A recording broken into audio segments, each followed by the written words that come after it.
Please give a hand to Mike For our Horowitz opening and Charles panel, Liftig. Managing the Monster, Setting Rules and Expectations for Emerging Tech and National Security, please welcome to the stage Michael Horowitz, the Director of the Emerging Capabilities Policy Office for the Undersecretary of Defense for Policy; Charles Liftig, the Deputy D&I for Policy and Capabilities for the Office of the Director of National Intelligence; and our moderator, Patrick Tucker, Science and Technology Editor for Defense One. Okay, thanks. Yeah, please. Okay. Now, as you can see around the room, there's a couple of microphones for asking questions. At some point, if a question occurs to you, feel free to stand at the microphone. Both of them have agreed to sit for some questions, and it's very brave of them because not everybody does that. So if you can conceive of one, start thinking of it now, and as you stand, we're going to go to you. But first, very quickly, Charles and Mike, tell us a little bit about who you are and what you do. Yep. So I'm Charles Liftig. I'm Deputy Director of National Intelligence for Policy and Capabilities.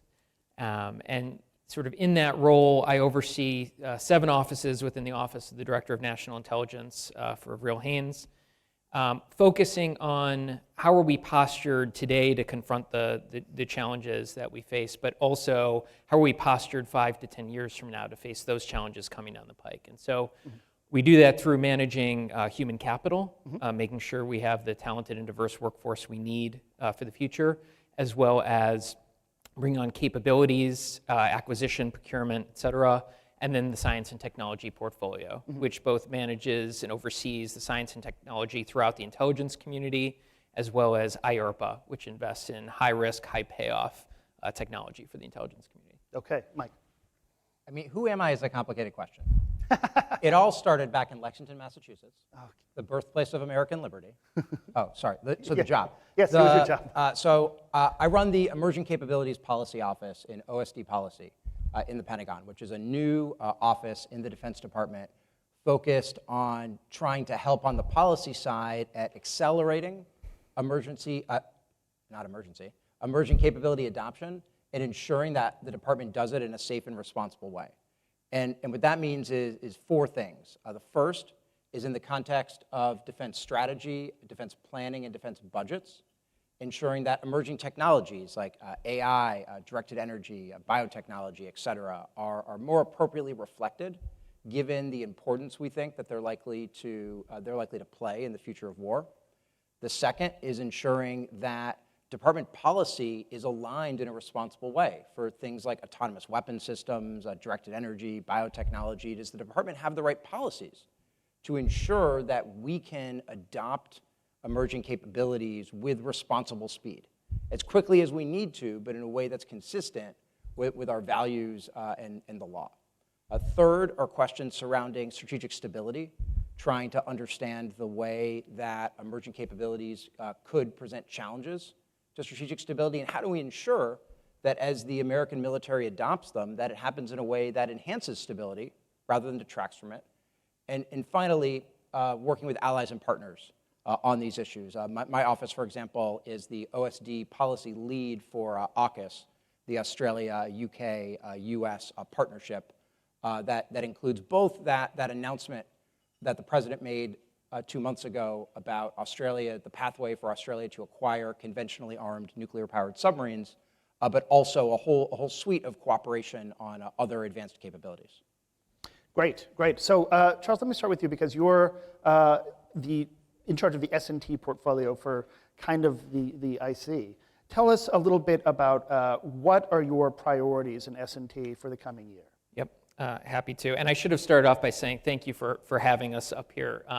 This is a great event. This is a very exciting time, actually, to be involved in science and technology issues in the intelligence community and more broadly. So very much appreciate it. And also being up here with Michael Horowitz, a friend and colleague who's a talent over at the Pentagon. Yep.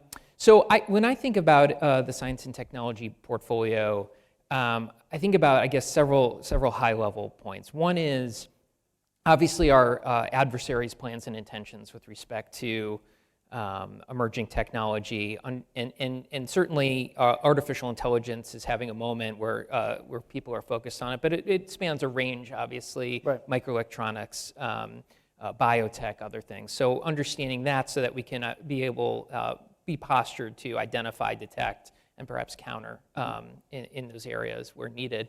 The second is quite obviously making sure that we are rapidly bringing on emerging technology as we need to. And so that involves looking across the community and making sure that we have the investments that we need in the areas we do.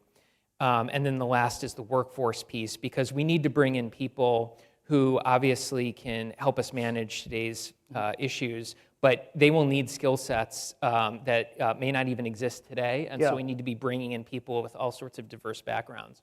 Okay. I will say, one challenge from my perspective with the science and technology portfolio that I've been doing a lot of thinking about is just, and I know that you also think about this on the DOD side, is just the budget cycle, right? So, it's June 2023 right now. We are building the budget for 2025. Right. And so I can't imagine going to the Director of National Intelligence and saying, boy, artificial intelligence is really a significant development. We should start investing in that 2 years from now. Yeah. Right? So the whole point of, I think, the S&T portfolio in terms of a management perspective is understanding where things are going. Yeah. Make sure that you've invested in the things that you need to. Yeah. And at the same time, where you see developments, given how fast technology is moving, understanding how you can rapidly prototype and bring on board those technologies, even if you 2 years prior weren't sort of tracking those developments. Well, yeah, perfect. So let me nail down on that a little bit, because how do you see accelerating trends in information technology, and particularly AI,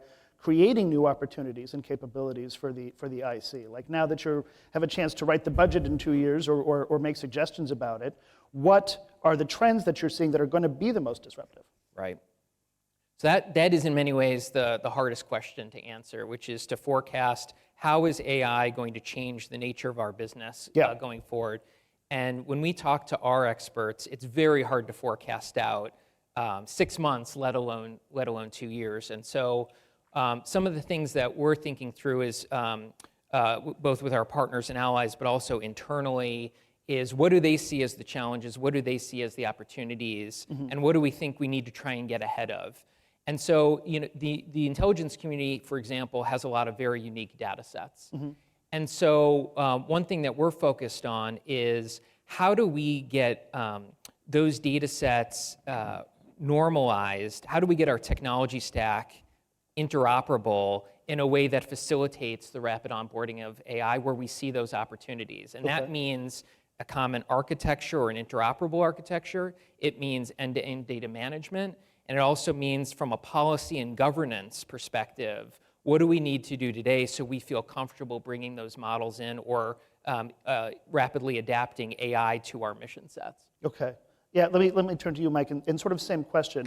There's a lot of folks at DOD that are working on making sure that the Defense Department's data is aligned and its computational resources are aligned for the future of AI. But where do you see accelerating trends in information technology beginning to change what you do, and how we outreach to allies? Like, what's priority number one there on it? So it's a great question, and in some ways I want to foot off what Charles said. I think he's absolutely right. If you want AI, you need data. You need good data, like data that's applicable to the questions that you want to use AI to answer. You need that data to be cleaned, to be tagged, and that process is time consuming, and that process has been, and I think that process has been challenging, and it's been challenging because we built all of these sort of pipes of data that were designed to be independent from each other.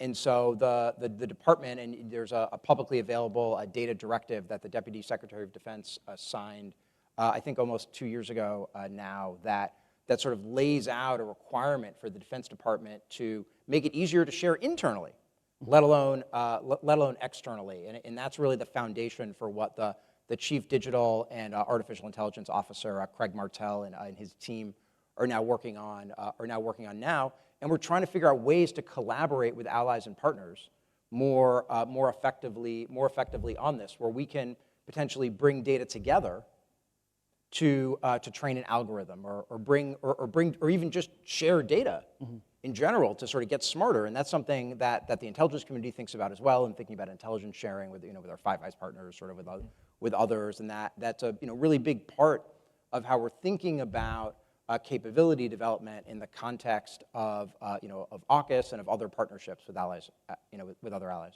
Yeah, so on this intelligence sharing piece, because unless you've been asleep for the last 2 years, you've watched something that's pretty phenomenal, which is the United States intelligence community and the entire sort of national security community figured out how to declassify and share data in a way that allowed for a prompt kind of global response among allied democracies to the situation in Ukraine. And so while that situation is today incredibly difficult for other people in Ukraine, it would certainly be a lot more difficult if it weren't for a lot of decisions made early on to accelerate information sharing and to a certain extent declassification.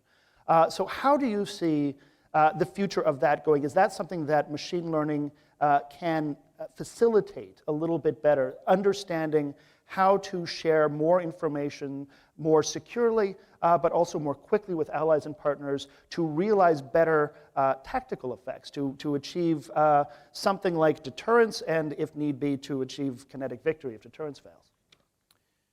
So I think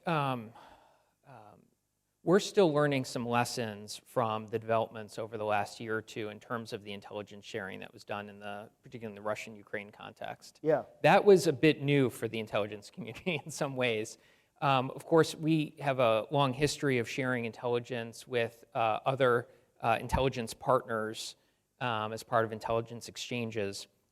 But this was something different. This was, to the point that you're making, being able to talk about information publicly to basically forecast what we knew would happen, but to also set up for better conversations among policymakers so they had a common picture of what was happening. Right. I think one of the lessons is that's probably not going away. That was very challenging for the intelligence community, but I think it was a necessary approach, and it paid dividends for us. It's unclear, I think, at this point whether the addition of certain technologies will help facilitate that going forward. Of course, we need to be very careful about and strategic about when we do that. Mm-hmm. I think the thing that will not go away and that we will definitely continue is with respect to sharing with our partners. Frankly, the lessons learned, the things that we're learning about technology and the use of emerging technology, mm-hmm. that will be here to stay, and that will accelerate. Okay. So using our Five Eyes partners, it's like the old joke of where you see something on your arm and you're like, oh my God, that's horrible, and you see it on the other side and you're like, oh, that's okay. It's on both sides. So it's sort of like that, where we identify issues that we're having or problems that we see with emerging technology. Yeah.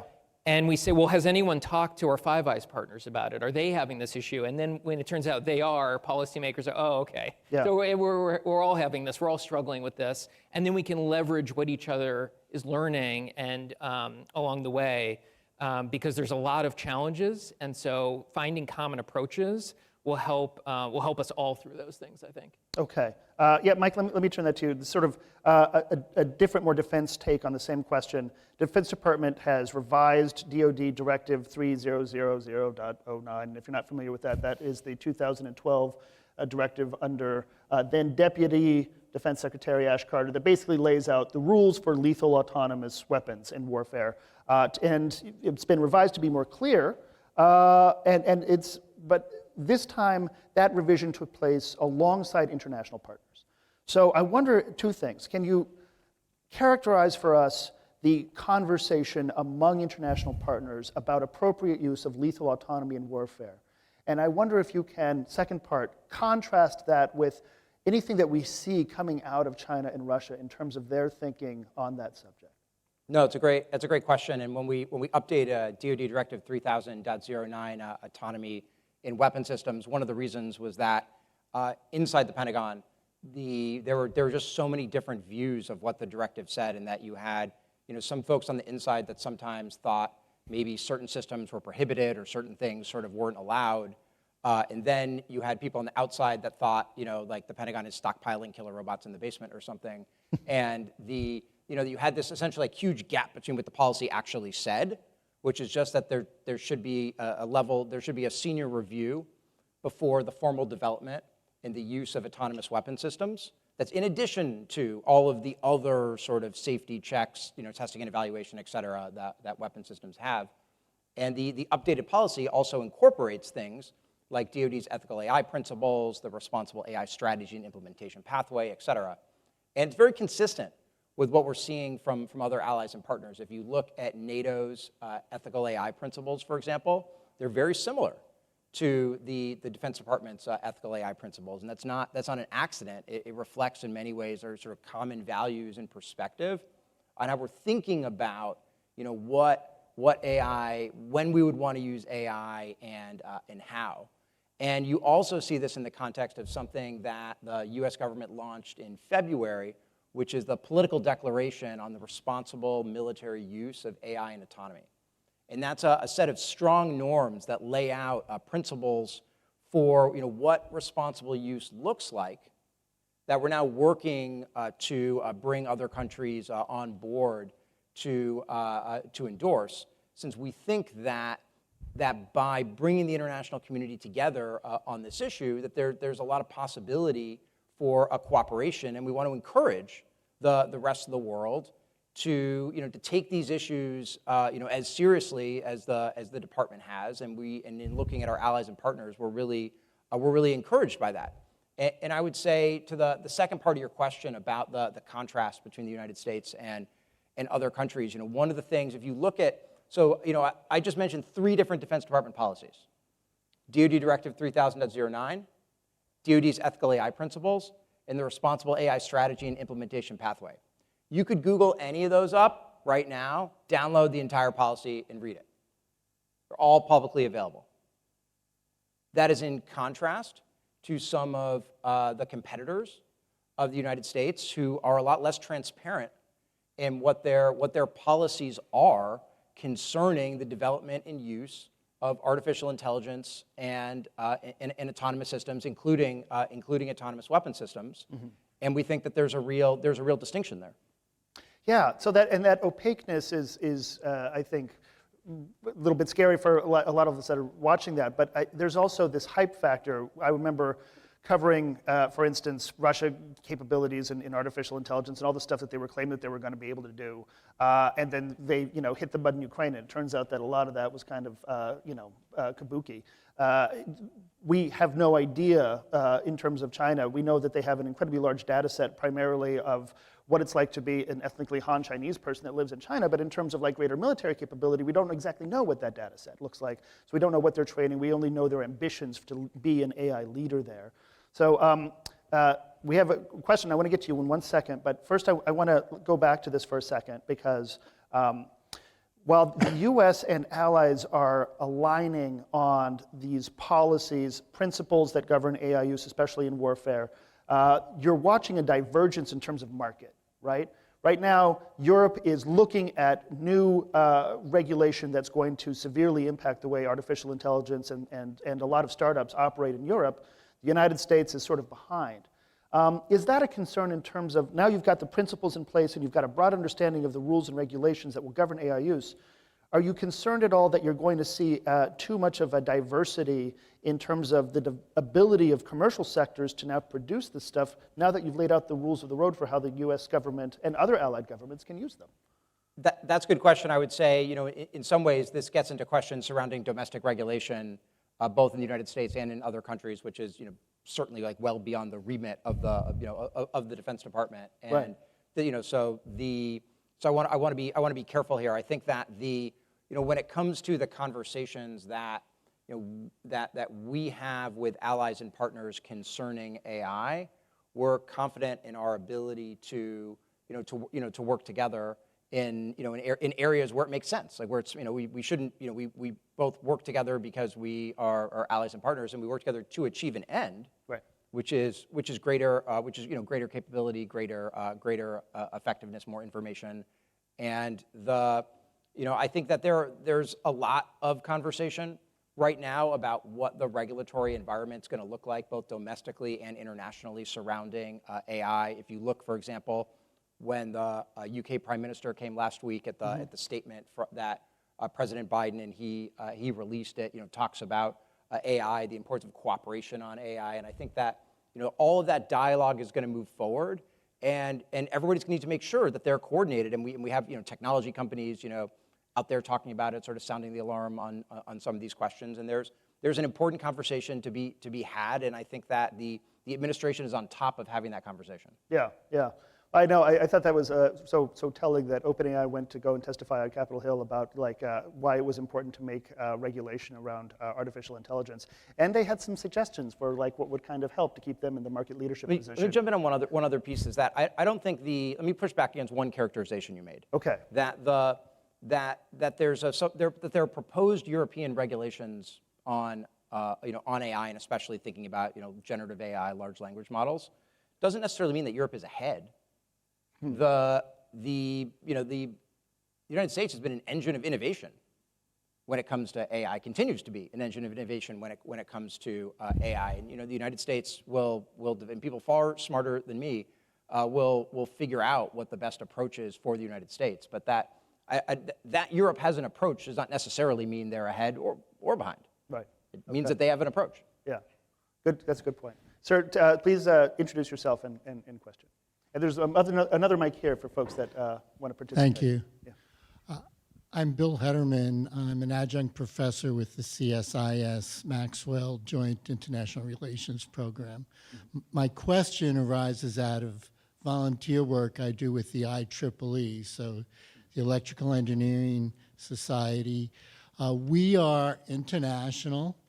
We're working on a revised long-range plan right now. I work in the Power and Energy Society, which is now the largest part of IEEE. The question relates to, we want to be doing thinking that in the past, like my co-chair of my subcommittee was a colleague from China. We've got to change the way we do things. We're not exactly sure how to do it. I was talking with the president of the Power and Energy Society and asked, can't we make some connection with the government to get some guidance? And we haven't figured out how to do that. It sounds like one of you two guys may have some suggestions for how to plug in so we're doing things in a constructive but not dangerous way. Suggestions for how to do things constructively and not dangerously. Right. So I think one of the challenges with the U.S. government broadly is it's always challenging to figure out what is your entry point. For What do you any mean by particular the given U.S. issue. government? Yeah. I helped set up CBO, so I know exactly what you mean. Yeah. That is difficult to come up with some sort of thing that's monolithic that covers all of the different things that the U.S. government does in a democracy. You don't have a single government in many ways. That's right. Yeah. And look, I think this goes probably outside of our sort of emerging technology portfolios, but of course there's... But you're also technologists. You can speak on your own behalf, in your opinion. Yeah. That's right. No, I mean, one thing I was going to say is, I think one of the things that ODNI has been doing is we have a National Counterintelligence Center that's been trying to get out and talk to different pockets of industry on this point, which is basically where are your entry points into the government, and also what are the things that you have to be aware of as you're dealing with various partners or overseas. And they have information online, and depending on what your interests are, what you're trying to do, would depend on sort of where you may want to navigate. I don't know if you have anything. I would add something on a slightly different, I agree with all of that. I would add something on a slightly different tangent to say that I think that, when it comes to emerging technologies like AI, we think about them as general purpose technologies. They're not specific widgets. They're maybe more like electricity. And often when it comes to the way that those technologies have developed historically, standard setting has played an important role, and so organizations like IEEE, therefore play an important role. And we would expect that there are lots of conversations happening in those environments. And I think that and again, the Defense Department's not necessarily my office is not necessarily the correct interlocutor there, but I think that there's definitely a conversation to be had about how do we ensure that the standard setting processes for emerging technologies, and especially for general purpose technologies, and evolve in a way that is consistent with what we're trying to achieve more broadly. Okay, thank you. John. Thanks. Thank you. John Harper with Defense Scoop. With regard to the 3000.09 policy that was mentioned earlier, are there any autonomous weapons that are currently undergoing that senior level review that you talked about? And if not, how soon do you think we might see that happen, just given where the state of technology is right now? And where are they? And what are their names and how big? And yeah. Like what specific basement they're in the Pentagon? I think one of the things that the new version of DOD Directive 3000.09 did is create an autonomous weapon system working group that's designed to be essentially a clearinghouse in the department where people have, for people that have questions about systems they're developing and want to understand whether they would fall under the review process, whether they'd have to go through it, et cetera. And we think that, and so, there are lots of conversations that are always going on about different systems because we want to understand the capabilities that smart folks throughout the department are thinking about developing, but we can't comment on any particular weapon system. On that working group, who can give us a sense of who's involved in that? Does that include folks that are on the operational level? It probably includes ethicists. Does it include scientists, lawyers? Who's in part of this working group? The idea is for this to be this crosses the department, and so there are lawyers in that working group. There are representatives from the military services. There are folks essentially both from policy enterprises and from the S&T enterprise to ensure, from the testing and evaluation enterprise, to ensure that we have a broad set of stakeholders sort of at the table to be able to have some of these conversations on a regular basis and understand what the state of the art is and where things are, and where things are going. And what does a regular basis mean? Is that monthly? You guys get to? It's hard to say. I'm very curious to sit in on the working group because I think this is the challenge. This is how we actually create these realities that will determine the future of war. As you get a cross section of different people, you see what they have to say, and that exists. And I would love to know more about it. All right, Sydney. Hi, thank you, Patrick. Sydney Friedberg from Breaking Defense. Gentlemen, thanks for doing this. The issue of the European quote-unquote progress on data rights regulation came up. Ambassador Jenkins was talking the other day about international binding agreements. The U.S. position has consistently been basically be cautious about over-regulating on the commercial side, be cautious about prematurely committing to a binding international ban on, however you define it, killer robots. On the arms control side, from the IC standpoint from Mr. Lustig, from the OSD standpoint from Mr. Horowitz, what are the dangers there in moving too fast to regulate, to control, to ban, be it lethal autonomous weapon systems or perhaps intelligence gathering and fusing forms of AI? What's the downside when people are very worried about a lot of this technology, especially in Europe, it seems? I mean, I can only really comment on the defense side. I mean, there's a broader conversation about generative AI going on, and international discussion about that. That's outside the defense and that's outside the defense and military context. I would say in the defense and military context, I think the position of this administration has been very clear. I mean, there are two foundational international proposals that the United States has been involved in concerning autonomous weapon systems and then AI in military more broadly. The first is the joint proposal that the United States and many allies and partners have been trying to push forward in conversations as part of a United Nations process on lethal autonomous weapon systems. We think that joint proposal, which we're working with a bunch of different countries on it, with Canada, Australia, the UK, South Korea, Japan, and Poland, I believe, is probably the most in-depth proposal that's been put forward on this, and in some ways lays out the commitment of the United States to develop and employ all weapon systems, including any autonomous weapon systems, in a way that's safe and responsible and that complies with our responsibilities under international humanitarian law. And that commitment exists regardless of the level of autonomy in a weapon system. So that's sort of the first piece. The second piece is the political declaration that I mentioned before. That Undersecretary Jenkins from the State Department actually was the one who announced back in February in The Hague, and that we think, as I said before, lays out these strong norms of responsible behavior concerning military uses of AI and autonomy more broadly. Since remember, most uses of AI and autonomy are not going to be about weapon systems. Nearly all uses of AI and autonomy are not going to be about weapon systems. And so it's important, and so the United States thought it was important to play a leadership role, given our policies, to try to build international cooperation on that.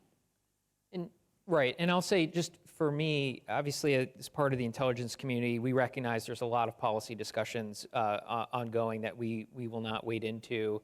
I think what we're focused on in the intelligence community is making sure that as we adopt emerging technologies like AI for our use, do we have the right processes in place to respond to issues that from which we need to be held accountable? So do we have a governance process in place to ensure that as we have instantiations of AI, that we understand where those are and what they're doing, and we have a mechanism for monitoring them, a mechanism for protecting them, et cetera. And it's particularly important for us because you can imagine if you're using an AI model and it turns out that that AI model was trained on data that you no longer have confidence in and you need to roll back, do you have a mechanism to untrain that model or take away whatever it was that it then sort of used that you can no longer have it rely on? Or what if it's doing things that you actually think are inconsistent with the intent, your intent as the sort of intelligence officers, or inconsistent with what policymaker expectations would be? Yeah. Do you have ways to confirm that that's not happening, and if so, to modify what it's doing? And so there's all sorts of those questions that we're quite focused on. But of course, as the policy community engages in its discussions, as there are requirements levied on the intelligence community to either do or don't do things, we will stand ready to then obviously be in a position to comply with policymaker guidance. Yeah, but you read the op-ed, we're just supposed to believe it. No. Like they were there for that. You guys weren't. I want to retake Sidney's question and reframe it just a little bit, because when people talk about policymakers in particular, this has become something that policymakers are now grappling with and making political talking points about. When they talk about the dangers of relinquishment, right? Like relinquishing research in this area because we're now going to follow legislation that's overly restrictive. They frame it as we're going to lose an AI arms race with China and Russia. And so I would just ask you both for your opinion on that framing. Is an AI arms race, is that an appropriate way to think of this? And if that's not sufficient, what's the best way? I mean, you know my view on this, which I presume is why you asked this question. Yes. Which is that, remember what I said a couple minutes ago. AI is a general purpose technology. We should think about it more like electricity, more like the combustion engine. Was there an electricity arms race? Was there a combustion engine arms race? No. And so the framing of an AI arms race, I think, is sort of inconsistent with the fundamental characteristics of the technology. When we talk about arms races, we think about historically like dreadnoughts, or about like ICBMs or something like that. I think it is true that there are companies around the world attempting to push the envelope forward in artificial intelligence.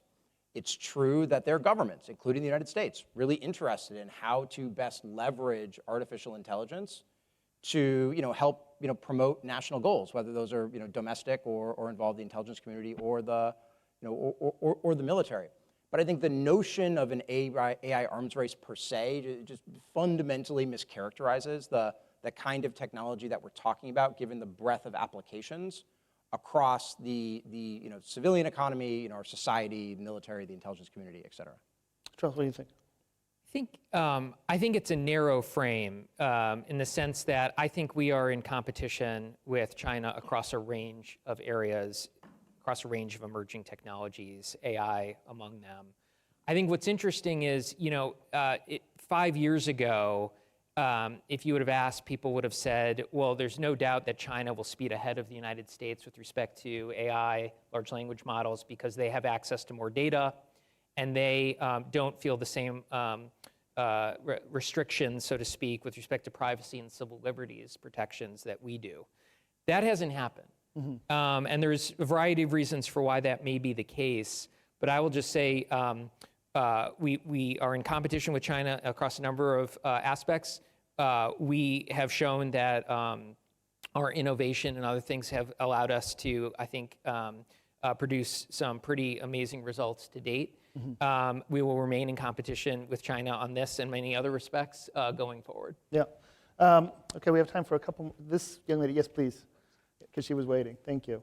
Thank you. Anna Lipkin, cybersecurity specialist with Bureau of Economic Analysis.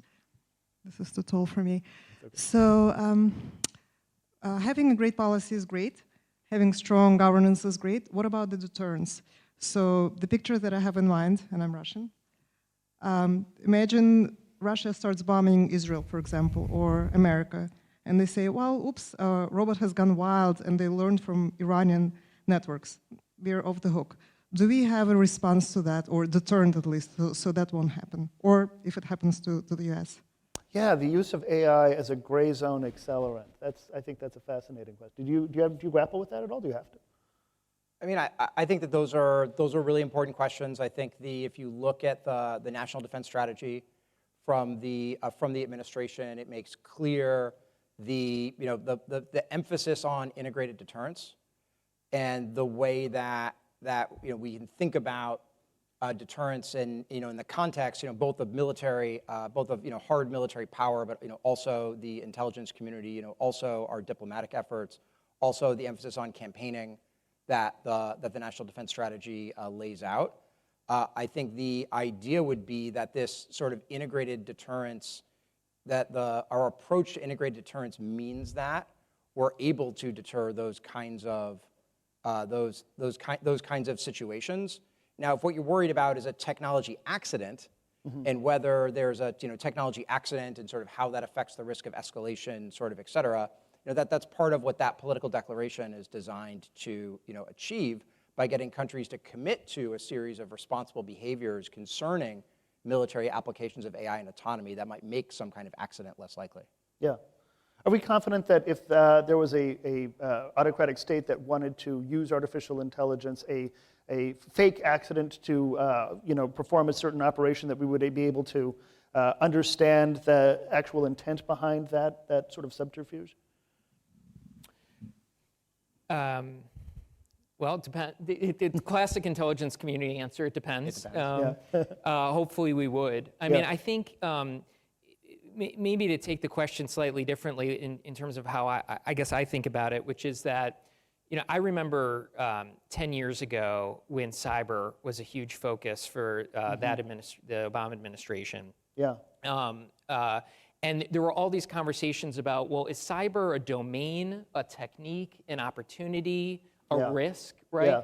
And of course, it was all those things. Yeah. But it took time to figure out, well, what is the frame that we need to think about cyber through all these different lenses? Yeah. I think we're having a similar moment now with AI and some of the other emerging technologies, where, of course, it's all of these different things. Yeah. And we need to figure out a frame for thinking about all these challenges. The difference here, I think, though, is the pace of technological change is so great. I mean, we're talking change from weeks to months rather than years. Yeah. That it puts a premium on trying to figure out a lot of these sort of frames earlier or more rapidly. But the nature of that sort of problem set hasn't changed. It's just sort of morphed a little bit in terms of what the focus is. Yeah. But all that technique development and policy development around attribution as a core aspect of cyber operations, that's applicable here. Thank you. That's very helpful. John, you did have one more. You want to take it? We got like 2 minutes, so take it. Just with regard to generative AI, I guess for DOD and both the IC, are there any plans to use this technology, not for weapon systems, but just perhaps more sort of back office things like writing intelligence reports, for example, or other things like that? Or is it just not reliable at this point? Is there any consideration of that or any plans to do that? Mike, you were telling me you can't even use it. Different question. I think the department's looking hard at what the options are concerning generative AI. The department, wants to be able to take advantage, whether in the back office or not. Whatever the technologies are that can help the department, do its job, and protect the American people, fight and win the nation's wars, deter those wars, et cetera. And And to the extent that generative AI, proves helpful in doing that, I think the department is interested, and there are ongoing conversations. I think all the time. I would say for details on that, that's probably something that our CDAO office or another part of the Pentagon sort of doing the AI is probably more more aligned to answer. There are a lot of rules and restrictions that govern the way just regular folks in the Defense Department, even at a high official level, can experiment with this stuff, I'm thinking, right? There are lots of, the Defense Department does lots and lots of different experimentation with emerging technologies, and we both want to do them in a safe and responsible way, but also want to do them in a way that can push forward the cutting edge and ensure that the department has access to the emerging technologies that it needs to stay ahead. Okay. Folks, we're at time. I'm so sorry. But please join me in thanking my panel for being such good sports. I really appreciate you guys coming out here, and thank you all for being here. Stick around. We have more coming up.